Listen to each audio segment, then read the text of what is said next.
It occurs to me as I'm sitting here rounding on a Saturday, having been up all night, getting phone calls, that people have no idea how doctors get paid. They don't understand anything about the healthcare system. So I thought maybe I'd educate a bit, because I have been a private practice physician. I have been employed by a university, and I'm currently employed by a large hospital system.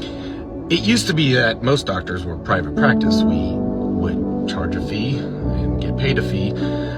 Insurance companies became very big, and so what happened is, as insurance companies became big, we had to contract with the insurance company. The problem was, as an individual provider, you just had no power against a insurance company. They could say, we're going to pay you this amount. They could argue with you about everything you ever bill, and the overhead started going up and up. So when I was in private practice, I saw my overhead go up to the point where it became hard to pay my staff and everything, and so I had to go into, at that point, academics and basically become a hired physician. Most physicians have started doing that, so most of the physicians you see are now salaried.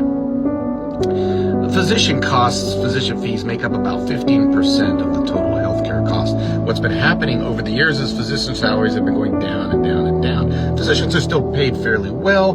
The average salary is $250,000, but there are certain physicians that are paid extremely well. These are more the elective type surgeries, specialty type surgeries, plastic surgery, things like that. And then there are the lowly jobs, such as the general surgeon and the internal medicine doctor. We are now paid based on something called a relative value unit, an RVU. So here is where things get complicated and sad.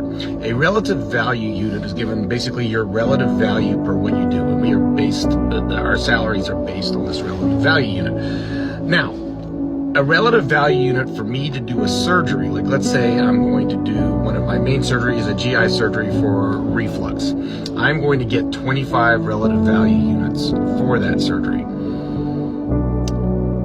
If I sit with you and I discuss your diet in an office and we go over everything, like it's almost like a health coaching, I get about 1 RVU.